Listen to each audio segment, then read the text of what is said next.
장 10절에서 12절 말씀, 신약성경 377년 베드로전서 1장 10절로 12절입니다.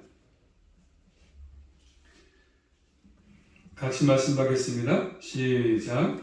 이 구원에 대하여는 너에게 임할 은혜를 예언하던 선지자들이 연구하고 부지런히 살펴서 자기 속에 계신 그리스도의 영이 그 받으실 고난과 후에 얻으실 영광을 미리 증거하여 어느 시 어떠한 때를 지시하시는지 상고하니라. 이 섬긴 바가 자기를 위한 것이 아니요 너희를 위한 것임이 계시로 알게 되었으니 이것은 하늘로부터 보내신 성령을 힘입어 복음을 전한 자들로 이제 너에게 고한 것이요 천사들도 살펴보기를 원하는 것이니라. 아멘. 기도합니다. 하나님 감사합니다.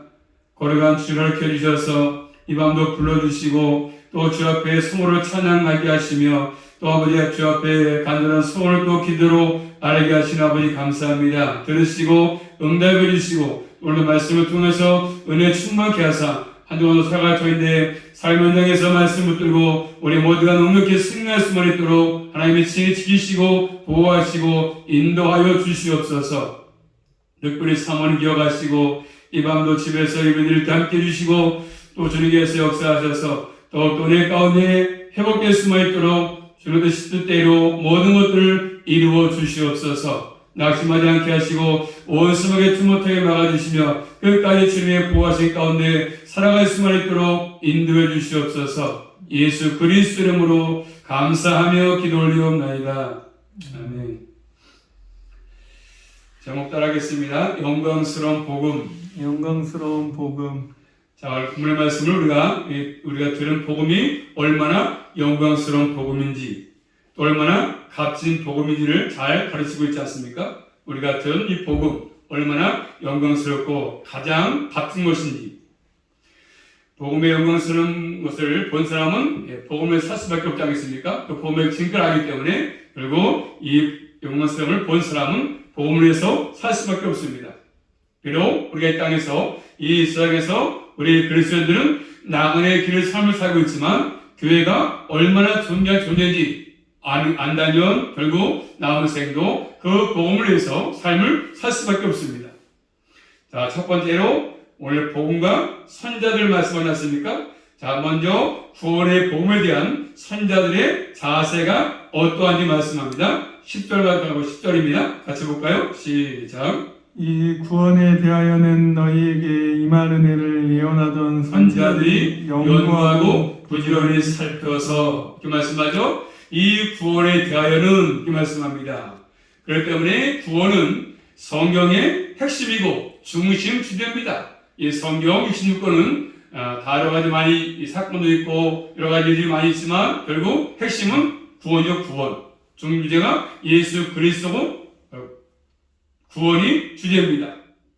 그런데 우리 시대에 많은 사람들이 이 구원에 대해서 별로 중요하게 여기지 않습니다. 구원은 그저 이 땅에서 하나님을 섬기면서 복이나 많이 받고 잘 살고 여유 관심만 두고 있지만 구원에 대해서는 관심이 별로 없는 것 같습니다. 그래서 이 구원을 얘기하면 이 시대에 뒤떨어진 것처럼 말합니다. 지금 시동하는 시대인데 뭐 구원을 얘기하고 지옥을 얘기하고 천국을 얘기하냐고. 그냥 땅에서 잘 사는 거, 잘 되는 거 이거 부족하지 무슨 구원이 있고 내세가 있고 천국이 있고 지옥이 있느냐 하는 것입니다. 그런데 관심이 별로 없습니다. 구원에 관해서는. 자, 플레이터라는 신학자는 상황윤리를 얘기했습니다. 상황윤리. 그래서 예수를 믿지 않고는 별로 중요치 않다. 우리의 행위, 유일한 표준은 희생적인 사랑이다. 희생적인 사랑이다. 이웃이 사랑이 최고다. 악은 그 사랑의 결합뿐만 아니라 아무것도 아니다. 주장을 합니다. 결국 사랑에 의해서 수단을 정당할 수 있다는 것입니다. 잘못된 신앙이지 않습니까? 잘못된 것입니다. 성경은 구원과 관계있지 않습니까? 구원은 성의 중심 주제거든요. 그래서 성에서 구원을 빼면 성에는 남는 것이 아무것도 없습니다. 윤리도 구원과 관계되어 있습니다. 우리의 구원자신 예수 그리스도께서 이 땅에 오신 목적이 뭡니까? 그 예수님의 이름이 뭡니까? 한번 찾아볼까요? 신약성경 마태복음 1장 21절 말씀, 예수님의 이름과 관련해서 이 땅에 오신 목적, 예수 그리스도께서 예수님의 이름과 관련해서 마태복음 1장 21절에 이렇게 말씀하지 않습니까? 마태복음 1장 21절 말씀 시작. 아들을 낳으리니 이름을 예수라 예수라 하라. 이는 그가 자기 백성을 저희 집에서 구원할 자심이라 하니라. 그렇지 않습니까? 이 구원을 빼놓고는 그렇죠? 이 성의 중심이 주제가 될 수가 없습니다. 베드로가 관원들과 장로와 세관들 앞에서 목숨을 걸고라도 외친 것이 뭐냐 하면, 외친 말씀이 뭐냐 하면 한번 찾아볼까요? 사도행전 가서 사도행전. 자, 베드로가 관원들과 장로와 세관들 앞에서 목숨을 걸고라도 외친 말씀이 뭐냐 하면, 가장 중요하게 전하고 싶었던 말씀이 뭐냐 하면, 자, 사도행전 먼저, 자, 사도행전 4장 먼저 5절부터 먼저 5절부터 보시면 5절부터 보면 5절 다음에 12절 말씀입니다. 한번 5절부터 보고 12절 말씀 시작. 이튿날에 간원과 장로와 서기관들이 예루살렘에 모였는데 자, 그 앞에 그렇게 말한 다음에 12절 말씀. 다른 이로서는 구원을 얻을 수 없나니 천하 인간의 구원을 얻을 만한 다른 이름은 우리에게 주신 일이 없음이니라 하였더라. 그렇죠. 베드로가 저 관원과 장로와 세관 앞에서 목숨을 걸고 외친 말씀이 그런 말씀이었습니다. 우리의 구원을 받을 만한 이름을 준 적이 없다. 이렇게 말씀했습니다.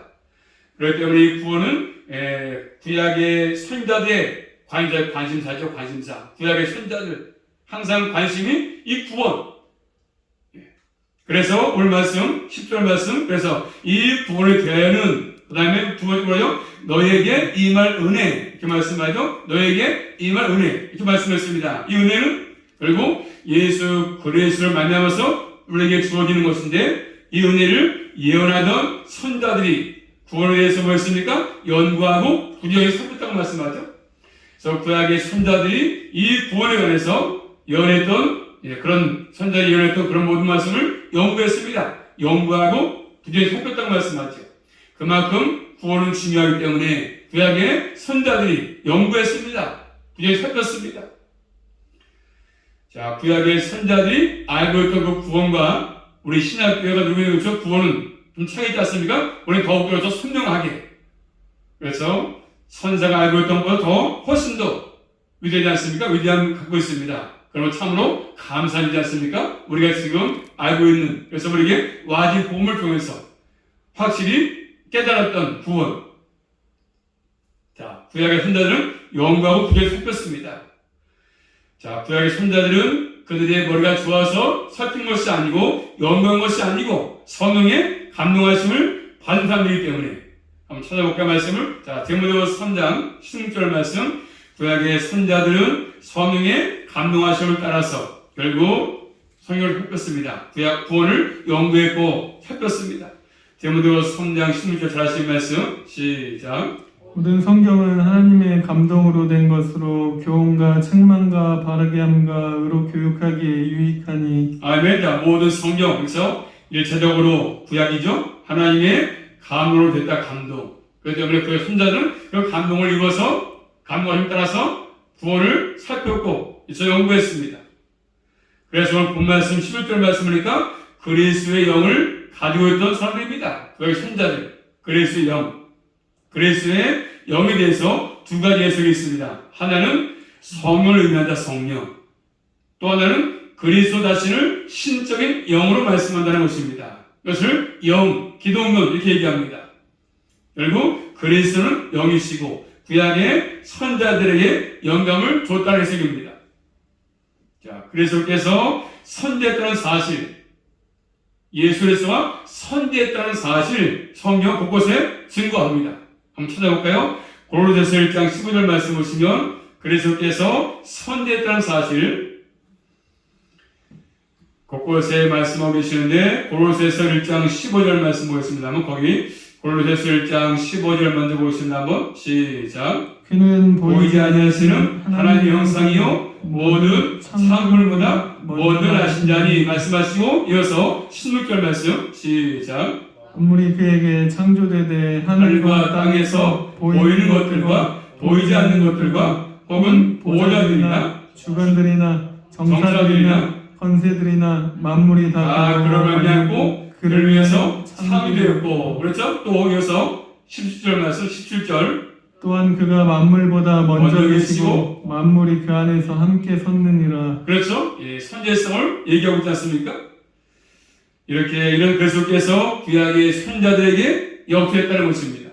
성령의 감동하심을 통해서 역사했다는 것이지 않습니까? 그래서 구약의 선자들은 이렇게 성령의 감동을 입은 사람들이기 때문에 그 성령의 감동을 통해서 구약을 말씀을 연구했고 살폈습니다.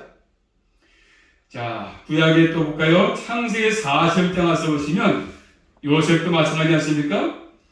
요셉을 신이 감동한 사람이기 때문에 창세기 41장 38절 말씀, 창세기 41장 38절 시작. 바로가 그 신하들에게 이르되 이와 같이 하나님의 신이 감동한 사람을 우리가 어찌 얻을 수 있으리요 하고. 그렇죠? 네, 바로도 그렇죠. 놀랐습니다. 야, 신이 감동했다 요셉. 이런 사람을 우리가 만나기 어렵다. 그런 것이죠.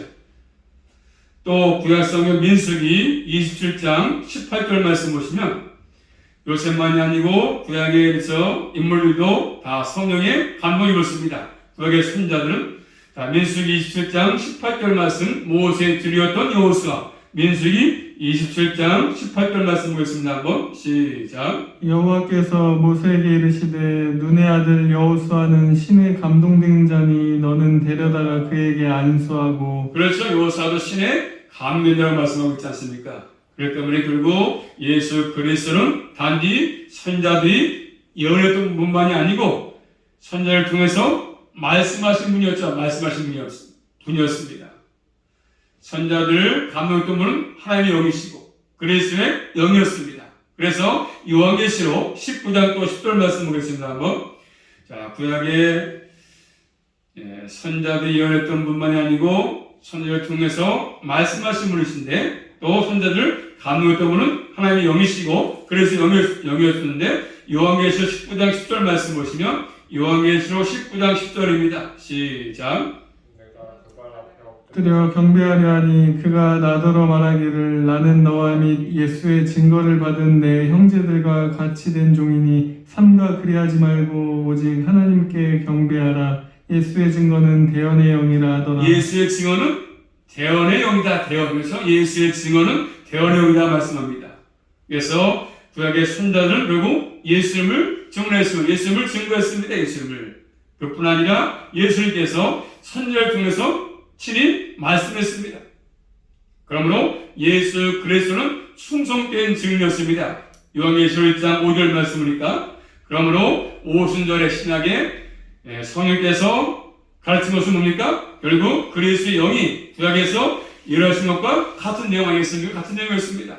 그래서 베드로는 그것을 깨닫게 된 것이죠. 이런 것이었구나. 그래서 구약의 선자들이 살폈던 것, 연구했던 것들. 자, 그럼에도 불구하고 그들은 성경을 연구하고 부지런히 살폈습니다. 적극적으로 알기 위해서 노력을 많이 했습니다. 노력을.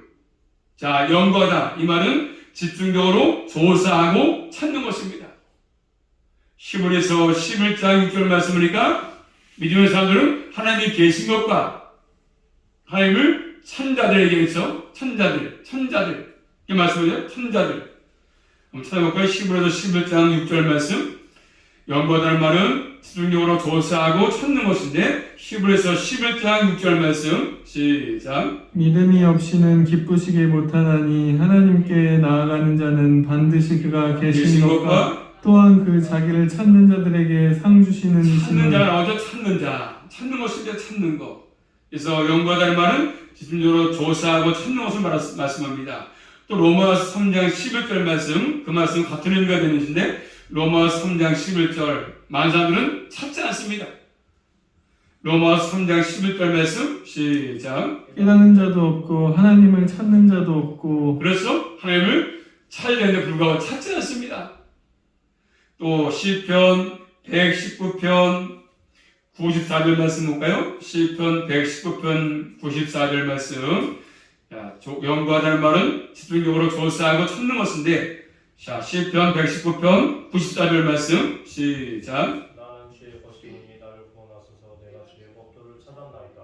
기업 법도를 찾았나이다. 법도 말씀을 찾았다. 성경을 찾았다고 연구했다고 말씀하죠.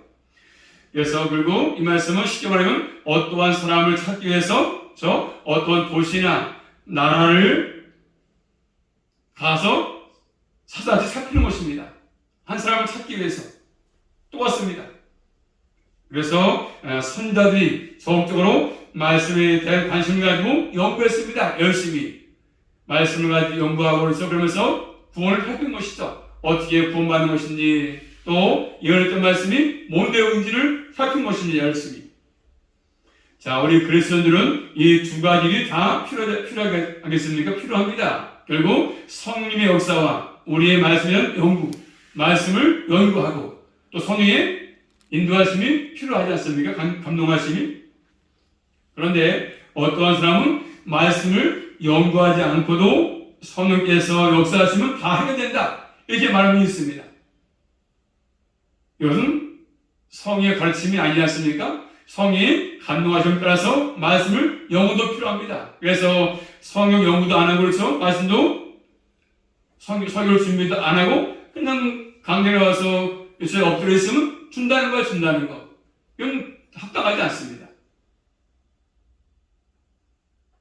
또 어떤 사람도 또 성의 역사 없이도 그저 말씀을 알 수 있다, 이렇게 말합니다. 그러나 다 틀린 것이죠. 성이 역사하지 아니하시며 감동하지 않으면 말씀을 연구해도 알 수가 없습니다. 그러므로 말씀을 깨닫는 것은 성의 역사가 반드시 있어야 되는 것이죠. 그리고 또 인간이 열심히 연구도 필요한 것입니다. 두 가지가 병리는 것이죠. 성이 감동하시면서 말씀을 연구하는 것입니다. 자, 시편 119편 18절 말씀 보시면 저 두 가지가 같이 역사해 만드는 것이죠. 말씀도 연구하고 또 성령의 역사도 필요하고. 시편 119편 18절 말씀 봅니다. 한번. 자, 말씀을 깨닫는 것은 성령의 역사가 반드시 있어야 되는 것입니다. 그렇지 않으면 깨닫지 못합니다. 119편 18절 말씀 시작. 내 눈을 열어서 주의 법에 기이한 것을 보게 하소서. 그래서 내 눈을 열어서 주의 법에 기이한 것들을 보게 해달라는 것이죠. 성령 역사 없이는 반드시 저 말씀을 깨닫지 못하는 것입니다. 아무리 연구해도 깨닫지 못하는 것이죠. 이 기도 우리에게 필요하지 않겠습니까? 성령의 사역을 해서 적용사역이다. 적용사역, 이렇게 말하면 적용하는 것이죠. 예수를 위해서 십자가 진 사실 역사로 알 수 있습니다. 그렇지만 그 십자가가 구속의 역사다, 구속의 사역이다, 이 사실은 성령의 역사 없이는 알 수가 없어요. 깨달을 수가 없습니다. 더군다나 이 십자가가 나를 위한 십자가다, 나를 위해서 치신 것이다, 이걸 깨닫는 것은 내 힘으로 안 되는 것이죠. 성령의 역사가 있어야 저 십자가는 나를 위한 것이었구나, 이걸 깨닫는 수 있는 것입니다. 그렇지 않고는 불가능합니다. 그러면 성령을 깨닫는 것은 성령 역사가 필수죠, 필수. 깨닫지 않게 하시면 깨달을 수가 없는 것입니다. 자, 그뿐 아니라 성령 역사가 있어야, 하지만 적극적으로 뭐죠? 성령의 관심을 가지고 연구, 살피는 게 필요합니다. 말씀도 보고, 말씀도 듣고, 살피고, 연구하고, 수석책도 보고, 이런 것들이 우리에게 필요한 것이죠. 그때 성경에서 역사하는 것들입니다. 제임스 패커는 신학자가 있거든요. 쓴 책이 뭐냐면 성령을 아는 지식. 원래는 성령과 보드를 맞추는 삶이다, 이런 책이 있습니다. 거기에 성령 역사 가운데 잘못된 두 가지 생각이 또 얘기했습니다. 첫째는 성령님이 사람의 주도하에 일하는 것처럼 사람이 움직이는 거야. 성령을 내가 원하는 대로 움직여가는 것이죠. 그래서 자신이 주님께 헌신하면서 믿음의 스위치만 딱 키면 성령께서 역사한다는 것입니다. 내 인간의 의견에 따라서 성이 움직인다는 것이죠. 잘못된 생각이죠. 어떻게 보면 신모주의 같으면 인본주의. 내가 성령을 움직이는 것처럼 하는 것이죠. 또 반대로 성령의 역사를 그냥 기다리면 된다, 가만히 그냥 이렇게 성령도 연구하지 않고 살피지 않으면서 그냥 가만히 있으면 된다는 것이죠. 다 두 개 다 잘못된 것이죠. 올바른 자세가 아닙니다. 우리는 성령의 주도권을 인정하면서 의존하면서 적극적으로 내가 말씀도 연구하고 살피는 게 필요한 것입니다. 초대교회 보시면 예수 그리스도 안에서 성취된 사실을 알기 위해서 열심히 구약을 살폈지 않습니까? 신약에 보시면 구약이 많이 이용되어 있지 않습니까? 그만큼 뭐요? 살핀 것이죠. 초대교회도 구약을 많이 살폈으며 연구했습니다. 그러므로 신앙생활은 마찬가지로 성령의 역사를 의존하는 것과 또 내 책임 뭐죠? 열심히 말씀을 보고 읽고 듣고 살피는 게 필요한 것입니다. 또 사랑도 마찬가지죠. 성령의 역사가 있어야 이웃을 사랑할 수 있지만 나도 열심히 사랑하는 것이 필요하죠. 두 가지가 병행되는 것이 필요한 것입니다. 그러므로 항상 한번 따라하겠습니다. 하나님의 말씀과 하나님의 말씀 성령의 역사는 함께 가는 거예요. 함께. 그렇죠? 말씀 따로 성령의 역사 따로 아닙니다. 말씀과 함께 성령은 역사하시는 것들이죠. 이게 우리 개혁교회 성령론의 기초고 성령의 가르침이죠. 성령 가르침. 성경에. 그러므로 말씀이 없이는 성령이 역사하지 않습니다. 위험한 것이고 또 성령 역사 없이 말씀도 위험한 것입니다. 말하면 들어서 한 곳에 치우치니까 문제가 되는 것입니다. 그런 말씀을 부지런히 연구하고 부지런히 살펴가면서 성이 역사되기를 갈망하는 것이지 않습니까? 자, 우리 모두는 이 말씀에 대한 연구, 목사가 아니로서 여러분 마찬가지지 않습니까? 말씀을 연구하는 게 필요합니다. 연구하는 거. 광부가 금을 캐는 것처럼 우리도 말씀을 연구하는 게 필요합니다. 만약에 저 어떤 산에, 용마산에 금이 묻혀있다. 그럼 어떻게 하겠습니까? 가만히 있겠습니까? 사람들이 이 집에서 가가지고 저 아침부터 일찍 가서 더 많이 캐려고 열심히 했다겠습니까? 금이 있다고 하면? 금덩어리가 많이 숨겨 있다, 감수되어 있다, 용마산에. 아마 난리 날 겁니다. 그걸 캐려고. 자, 금보다 더 귀한 근거를 비교할 수 없어서 말씀. 우리 어떻게 대하고 있습니까? 말씀을? 그렇기 때문에 성령은 하늘의 근거적 근광, 영원한 보석입니다. 성경. 금보다 귀한 말씀. 자, 시편 40편 1절 말씀 볼까요? 그리고 성령의 역사에 대해서는 성령의 역사. 시편 40편 1절 말씀 보겠습니다. 한번. 시편 40편 1절 시작. 하나님이여 사슴이 시냇물을 찾기에 갈급함같이 내 영혼이 주를 찾기에 갈급하나이다. 아멘. 사슴이 시냇물을 찾기에 갈급한 것처럼 우리로서 이런 갈급함이 필요합니다. 성령의 역사를 생명으로 절대적 필요로 아는 것들이 우리에게 필요하겠습니까? 그러므로 이 갈급한 심령 말씀을 부지런히 살피고 연구하는 자세가 우리에게 필요한 것입니다. 오늘 여기까지 하겠습니다. 다음 주 이어서 하겠습니다. 아무쪼록 말씀의 성령을 깨닫고 열심히 살피고 연구해서 더욱더 주님의 뜻을 올바르게 깨닫고 원하시는 대로 성령의 감동함을 따라서 남은 생도 믿음의 삶을 또 이 신앙의 삶을 살아갈 수 있기를 주님의 이름으로 축복합니다. 기도하겠습니다. 살아계신 아버지 감사합니다. 오늘 밤도 또 말씀을 통해서 또 아버지 귀한 것들을 깨닫게 하시는 아버지 감사합니다. 늘 성령께서 역사하시고 감동하셔서 말씀을 올바르게 깨닫게 하시고 또 바른 진리 가운데 깨닫게 하셔서 늘 저희들 한쪽으로 치우치지 않게 하시고 성령의 역사를 통해서 올바른 말씀을 잘 연구하고 살펴서 주님께 원하시는 믿음의 삶을 잘 이어갈 수 있도록 함께하여 주시옵소서. 예수 그리스도 이름으로 감사하며 기도 올리옵나이다. 아멘.